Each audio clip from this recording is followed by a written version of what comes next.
Hello everyone, welcome to my channel, The Big Boolean Theory. This video is part of a lecture series on operating systems, and currently we are on the first module of this course, that is the introduction module. And the idea behind this module is to give you a basic introduction to operating systems. So currently within this first module we are on the first topic, that is computer hardware review. And in this topic we basically went over the computer hardware concepts. We looked at the individual hardware components. We said that there are three major hardware components in a computer system. The first is the CPU, then we have the memory, and then we have a set of IO devices.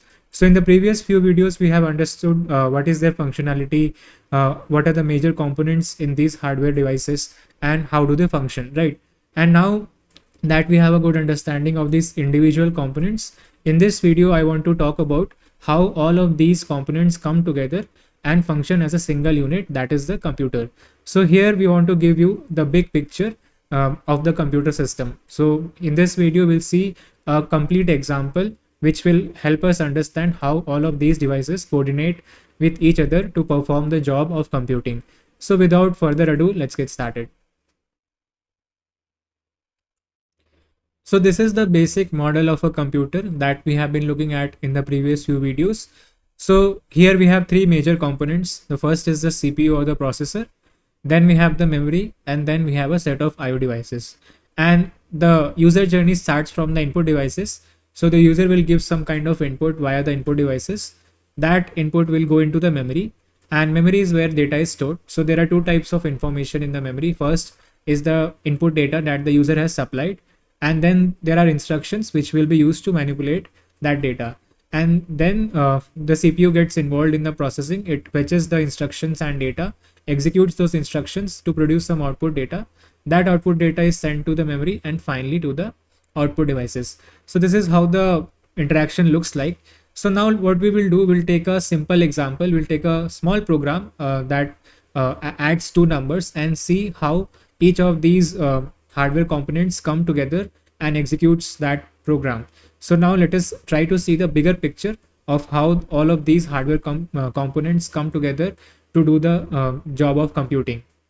So now we'll take a simple example program, and by going over the execution of that program, we'll see how different pieces of computer hardware get involved during the execution at different stages of that computation. So let us see that example code. So this is the simple code written in C, and it does addition of two numbers. So let us go over the code once. So as you can see, here we have three variables, A, B, and C. First of all, the code is asking the user to enter the two operands, the two numbers. So the first input goes into A and the second one goes into B, and the sum of these two numbers is stored in C, and this result is then printed to the screen.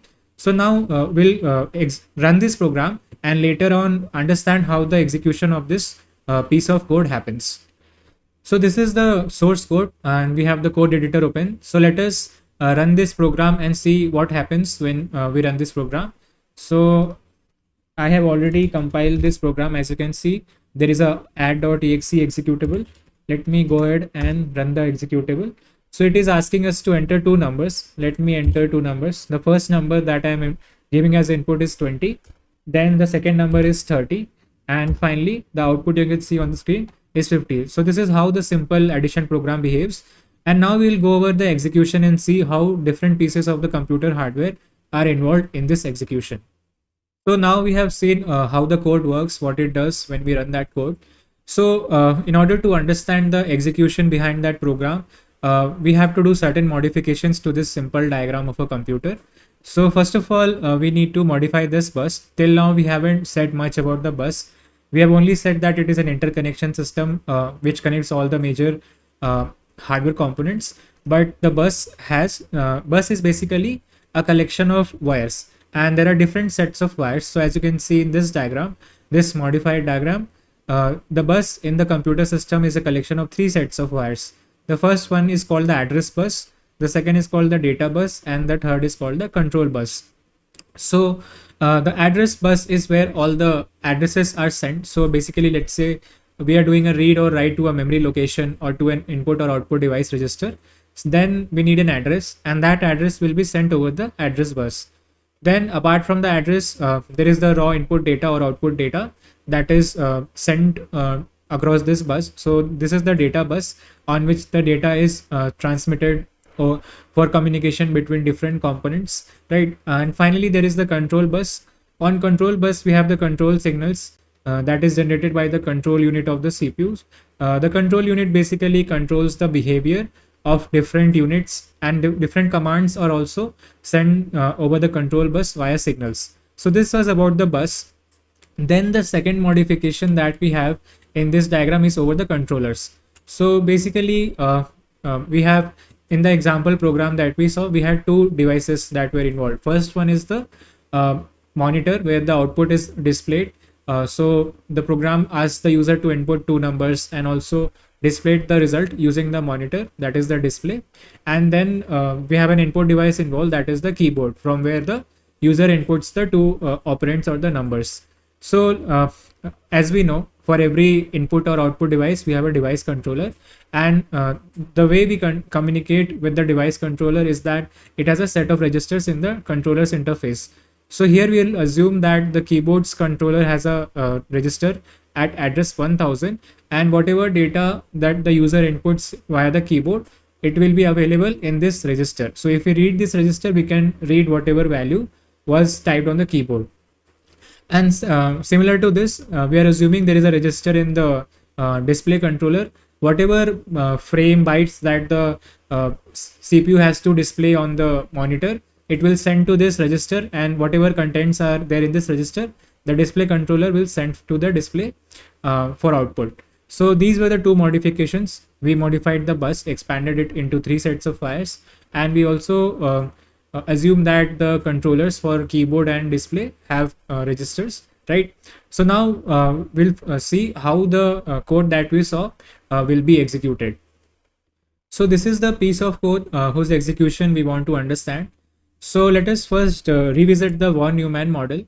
To execute any program, we need two things. First of all, the data that has to be manipulated, and the second is the set of instructions that will be used to manipulate that piece of data. So what we need for the piece of code that we just saw, we need the data as well as the instructions, and for that we need to compile that code. So this is the source code, and it is written in a high level language, that is C. So when we compile this code, what we get is a set of instructions as well as data bundled together into what is known as program. So the program is a collection of the executable code or the instructions as well as the data. So when you compile it, the high level commands get converted into low level machine instructions which the computer can understand. So now let us understand the layout of instructions and data in the memory. So now let us understand the instructions that were generated after compilation. So before I begin to explain this set of instructions, these set of instructions are very highly simplified. They're kind of a hypothetical example just to give you a basic idea of what would happen. But in real life examples, when you compile, the code that will be generated would be having a lot more instructions and would be much more complex. But just to give you a basic idea, I have highly simplified the set of instructions. So here you can see we have roughly 8 instructions, and the instructions which are colored in red are those that are dealing with input and output devices, and the rest of them are shown in green color. So let us go over the instructions one by one. So what is the first instruction saying? It's an output instruction, and it is saying that whatever is the data at location 100, send that to location 2000. So at 100 we have, so this is the data section. From 100 till 112 we have the data for the program. So you can see at 100 we have the string enter two numbers, which is displayed as a prompt for the user to enter the numbers. And at 104, 8 and 12 we have the memory locations reserved for the variables A, B and C. So the first instruction is saying send this string to the location 2000. So the location 2000 is associated with the display controller. So it is basically saying display this message on the screen, right? Whatever you put in this 2000 register, that will be displayed on the monitor. So this was the first instruction. The next instruction is an input instruction. It is saying whatever is the data at location 1000, place that into 104. So location 1000 is associated with the keyboard.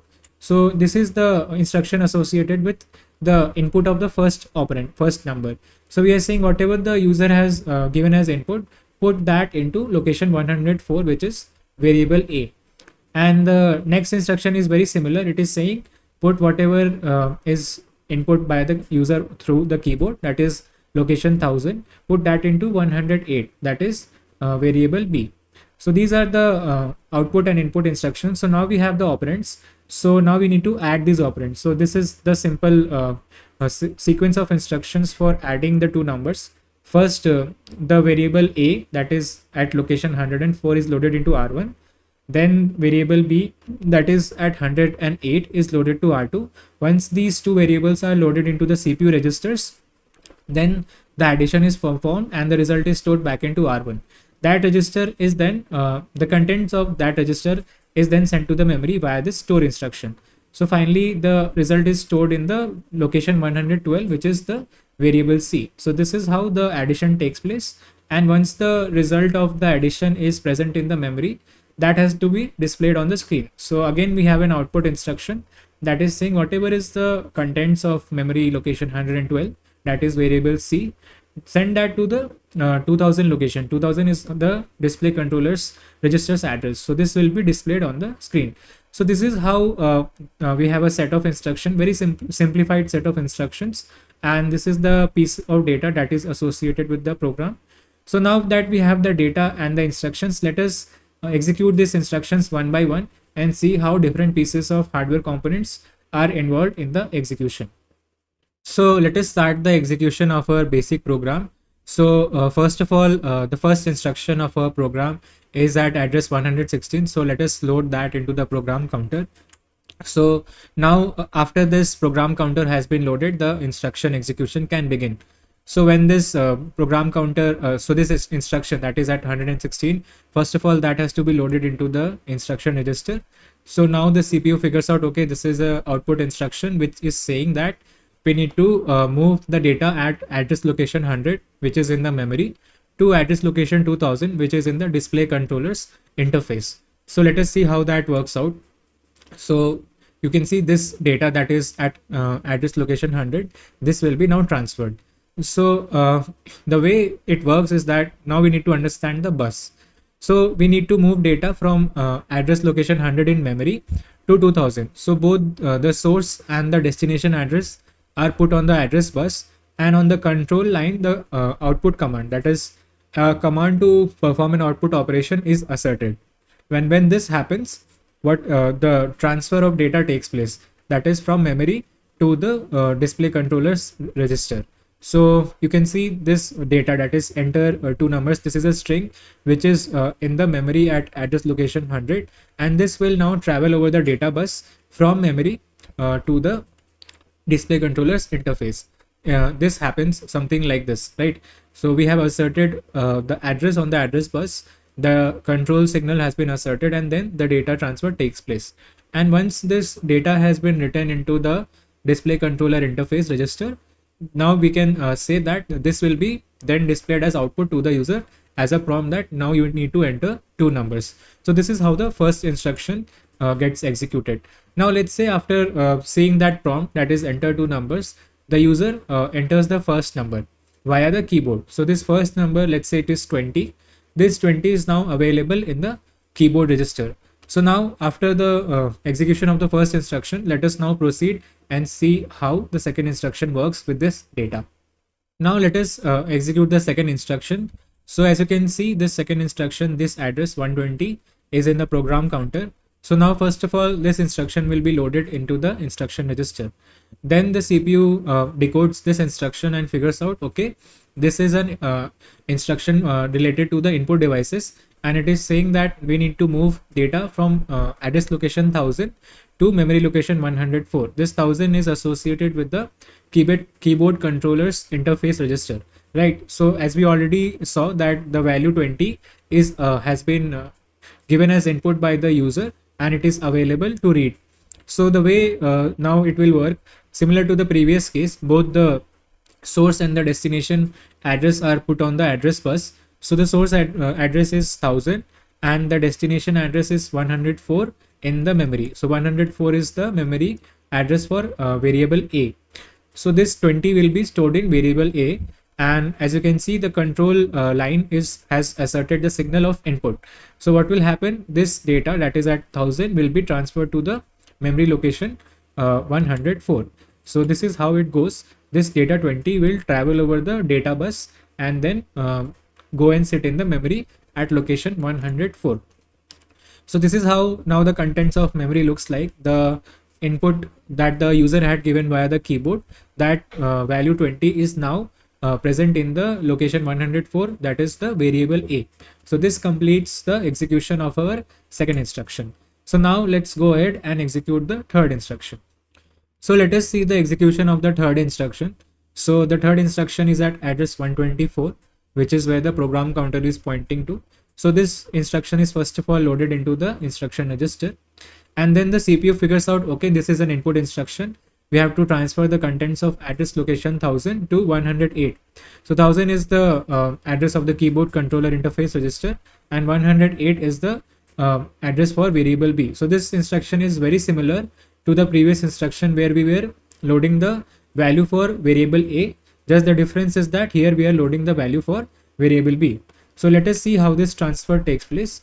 So as you can see on the address bus, the source and the destination location have been asserted, and similarly the control signal for an input command has been asserted by the CPU. So when this input command has been given by the CPU and the address, source and location, source and destination addresses have been put, now there will be a data transfer from address location 1000 to memory location 108.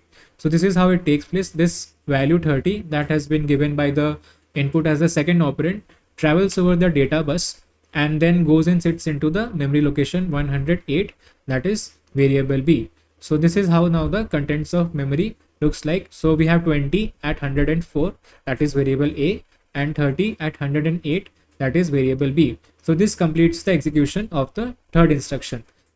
So let us now see the fourth instruction, that is at 128. So currently the program counter is pointing to 128. So let us load this instruction. So now the CPU will decode this instruction and figure out, okay, this is a load instruction. We have to load the value of A, that is at address 104, to register R1. So now that we want to perform the addition, before performing the addition, the operands that are currently present in the memory, that is value of A and B, they are currently in memory, they have to brought to the registers R1 and R2. So this fourth instruction is for bringing the value of A to register R1. So let us go ahead and load the value of 20.